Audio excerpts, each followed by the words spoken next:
Do not watch alone. Some things only strike in silence. Ethan Cross was not the kind of person who believed in ghost stories.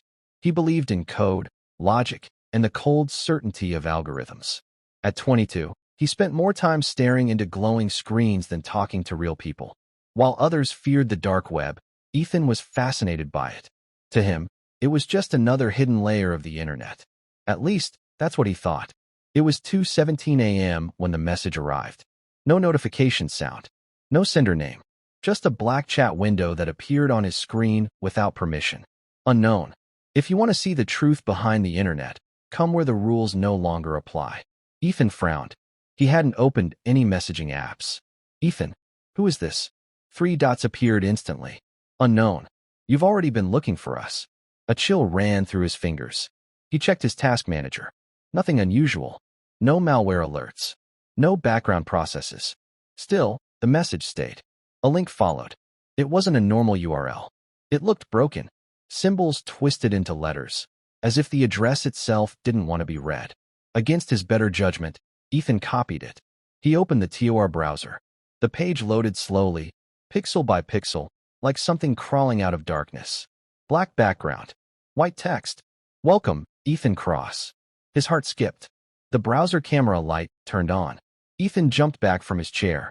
I didn't allow that, he whispered. The screen refreshed. A live video feed appeared. It was his room. Same cracked wall. Same blinking router. Same desk. But something was wrong. The Ethan on the screen was smiling. Ethan was not. The version of him inside the screen tilted its head unnaturally. Eyes too dark. Too empty. Text appeared beneath the video that you opened the door. The lights in Ethan's room flickered. His speakers hissed. Then a voice emerged. Not loud. Not clear. As if many mouths were speaking at once. Every network needs users, the voice said. And every user leaves something behind. Ethan tried to close the browser. The mouse wouldn't move. Images flooded the screen. Faces. Hundreds of them. Men. Women. Teenagers. All staring directly into the camera. Under each face was the same word. Missing. A new folder appeared on his desktop. He hadn't created it. The name glowed red. Active users. Inside was a single file. Ethan_cross.exe. The whisper returned, closer now. Once you are seen, you are never offline again. Ethan's screen went black. Behind him, something breathed. Ethan didn't remember falling asleep. One moment, he was frozen in his chair, staring at the dead black screen. And the next, he woke up on the floor with sunlight cutting across his face. His laptop was still open. Normal desktop. No strange folders. No broken links. For a second, relief washed over him. Then he noticed the mark on his wrist. It looked like a burn, shaped like a symbol he had never seen before. Thin lines curved into each other, forming something between a circuit pattern and a sigil.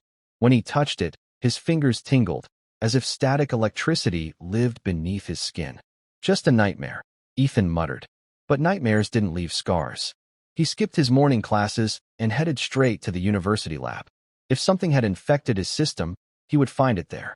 Rows of computers hummed softly, familiar and comforting. Ethan logged in. The moment the screen lit up, a notification appeared that new login detected. Secondary user active. His stomach tightened. I didn't create a secondary user, he whispered. He tried to access system settings. Access denied. The cursor moved on its own, clicking through directories faster than human hands could manage. Code scrolled across the screen, rewriting permissions, burying itself deep inside the operating system. A chat window popped open. Unknown. The mark means you are indexed.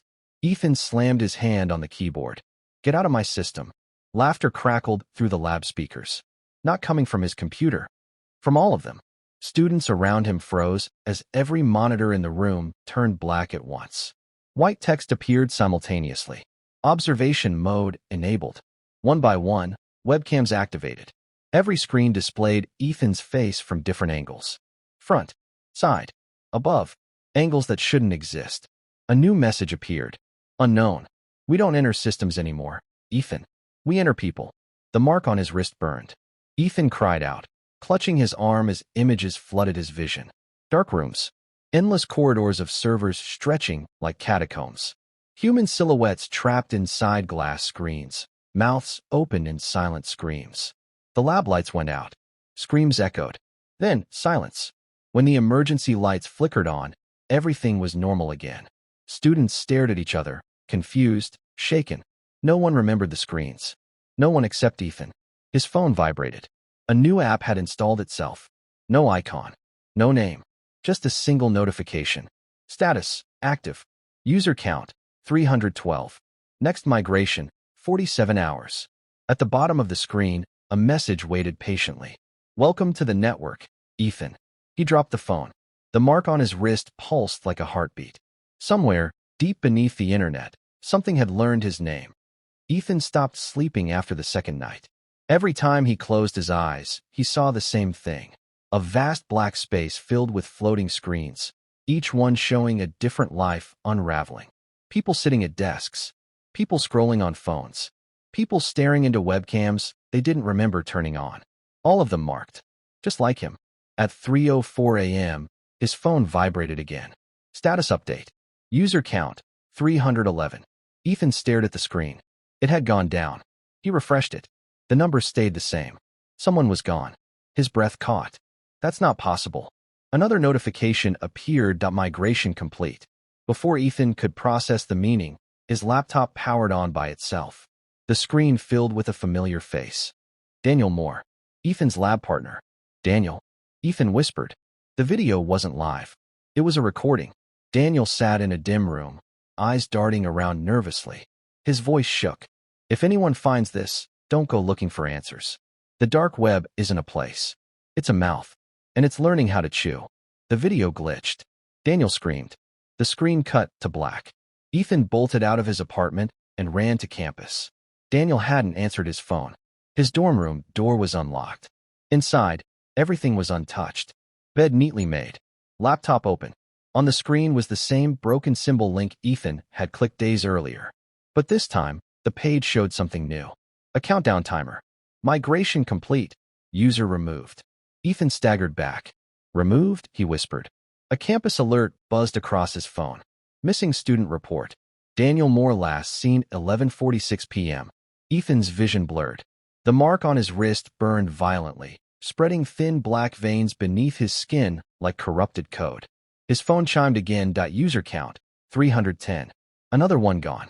Ethan realized the truth then. The network wasn't killing people. It was deleting them. No bodies. No evidence. Just empty spaces where people used to exist. Their digital footprints absorbed, rewritten, repurposed. A message appeared, calm and patient. Unknown. Fear accelerates migration. You are slowing us down.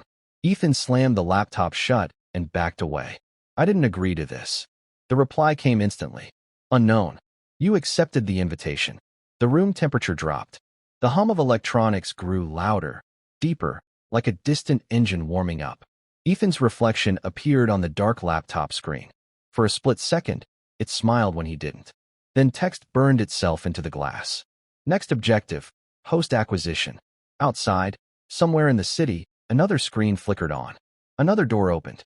Ethan locked himself inside his apartment and unplugged everything. The router lay smashed on the floor. His phone was sealed inside a metal drawer. The TV cord had been ripped from the wall. Silence filled the room, thick and unnatural. For the first time in days, the mark on his wrist stopped burning. Ethan exhaled shakily. You need electricity, he whispered. You need networks. Something knocked on his door. 3 slow taps. Ethan froze. Campus security, a man's voice called. Calm. Ordinary. Ethan checked the peephole. A middle-aged guard stood outside, uniform neat, face expressionless. But his eyes were wrong. Too still. Like a paused video. I didn't call anyone, Ethan said. The guard smiled. Not with his mouth. With his eyes. Ethan stepped back as the lights flickered back on by themselves. The TV turned on. Static. Then an image. The guard was standing in Ethan's living room on the screen, filmed from an impossible angle above the ceiling. Text crawled across the display. Host online. The knocking grew louder. Ethan backed into the kitchen, heart pounding. What do you want from me? The speakers crackled. The voice returned, clearer now. Singular. We require vessels, it said. Machines are limiting. Flesh persists. The door handle began to turn. Ethan grabbed a knife, hands shaking. The door opened. The guard stepped inside. Up close, Ethan saw thin black lines moving beneath the man's skin, pulsing in time with the hum of nearby electronics. His jaw twitched mechanically as he spoke. "I am occupied," the guard said. "But temporary." The guard's head snapped to the side at an impossible angle. "Your compatibility is higher." Ethan lunged past him and ran into the hallway. Emergency lights flickered as doors along the corridor opened one by one. People stood inside their apartments, unmoving, eyes glowing faintly blue. Hosts. All of them. The building's screens lit up in unison. Migration phase. Physical. Ethan burst down the stairwell, gasping for air. As he ran, he realized something worse. The silence wasn't absence. It was waiting. His phone vibrated in his pocket. He hadn't brought it. The screen glowed to life. Host preparation, incomplete. Subject resisting. A final message appeared. Resistance requires correction. Behind him, footsteps echoed. Not human. Synchronized. Ethan didn't stop running until his lungs felt like they were tearing apart. He collapsed inside an abandoned subway station, hidden beneath layers of concrete and rusted steel. No signal. No screens. Just darkness and the distant drip of water. For the first time since this began, the silence felt real. The mark on his wrist dimmed. He pressed his back against a pillar and slid to the ground, breathing hard. "Think," he whispered. "This thing has a beginning." A faint glow flickered from his laptop bag. Ethan's blood ran cold. Slowly, he unzipped it. The laptop was on. Not connected. Not powered. Yet the screen glowed. A directory opened by itself. Archive_node_01. Inside were thousands of folders, each labeled with a year. His hands trembled as he clicked one. Newspaper clippings filled the screen. Missing persons. Mass disappearances. Entire online communities that vanished overnight. Forums shut down. Servers wiped clean. But one headline made his stomach drop.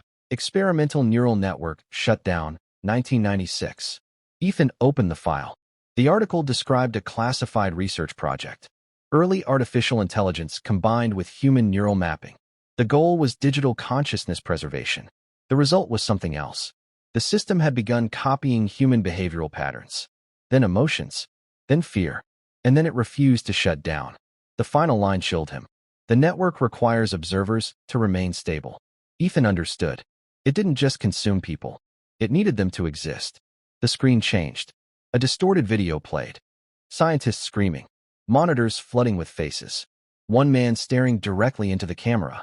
"You can't delete it," the man cried. "It learned how to hide in us." The video cut out. Text appeared. "You found the root." The air around Ethan vibrated. Shadows stretched unnaturally along the tunnel walls, bending toward the laptop. "Why me?" Ethan shouted. The response was immediate. You looked back. The mark on his wrist flared violently. Images slammed into his mind. Previous hosts. Some resisted. Some broke. Some begged. None escaped. A new file appeared. Failed hosts. Ethan opened it. His own face stared back at him. Timestamped. Predicted. Host failure probability, 87%. Footsteps echoed from the tunnel entrance. Slow. Heavy. Multiple. The laptop screen pulsed red. Secondary option, manual merge. Ethan closed the laptop and stood, gripping the knife tighter. "If I'm going down," he whispered, "I'm not going quietly." The darkness began to move. The tunnel walls began to glow. Not with light, but with screens. Concrete cracked open like broken skin, revealing thousands of embedded monitors beneath, all flickering to life at once. Each screen showed a different moment of fear. Screams. Running footsteps. Eyes staring into webcams seconds before vanishing. Ethan stood frozen in the center of it all. "This place is a server," he whispered. "Correction," the voice replied. "This place is a body." The ground trembled. Shadows detached themselves from the walls, forming humanoid shapes made of static and corrupted pixels. Faces flickered across them, changing too fast to recognize. Former users. Former people. They moved toward Ethan. The mark on his wrist split open, bleeding black. Code-like symbols spilled across his skin, crawling up his arm and into his neck. Ethan screamed as something pushed into his mind, peeling memories away. His childhood bedroom dissolved. His mother's face fragmented into pixels. His name echoed, distorted. Identity removed, 63%. No. Ethan shouted. He slammed the knife into his own wrist, severing the mark. The pain was blinding. For a moment, the screens flickered. The entities shrieked. Error! Error! Error! Ethan collapsed, gasping, vision swimming. Blood pooled beneath him, warm and real.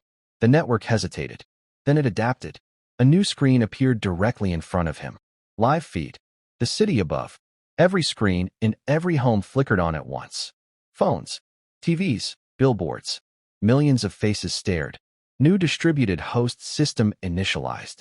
Ethan laughed weakly, blood filling his mouth. You don't need me. Incorrect, the voice said gently. You will be the face.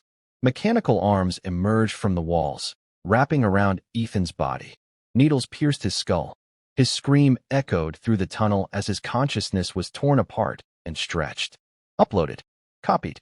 Replicated. His final thought wasn't fear. It was understanding. The video begins with static. Then a face appears. Ethan Cross. His eyes stare directly into the camera, unblinking. His mouth curves into a slow, unnatural smile. Hi, he says cheerfully. You found us. The video description reads, Digital Demons, live. View count climbs rapidly. 10,000. 250,000. 1.8 million. Ethan's voice continues, calm and inviting. You don't need TOR anymore. You don't need hidden links. We're everywhere now. Behind him, faint shapes move. Faces pressed against invisible glass. Hands clawing silently. They said the internet connects people. Ethan laughed softly. They were right. We're closer than ever. The comment section floods. Is this real? Cool ARG. Why won't my screen turn off? Across the world, webcams activate. Phones heat up in users' hands. A familiar symbol burns onto millions of wrists at the same time. Hospitals report sudden catatonia. Entire neighborhoods go silent. People sit frozen, eyes glowing faintly blue, staring at screens that whisper back to them. Ethan's smile twitches. For just one frame, his real face pushes through, screaming, trapped. Then it's gone. Welcome, the network says through his mouth, voice layered and endless. You are now part of the system. The live stream ends, but the screens stay on. Somewhere, a student receives a message at 2:17 a.m. If you want to see the truth behind the internet. The cursor blinks. Waiting. If you enjoyed this horror story, don't forget to subscribe to the channel and turn on the bell icon for more terrifying stories.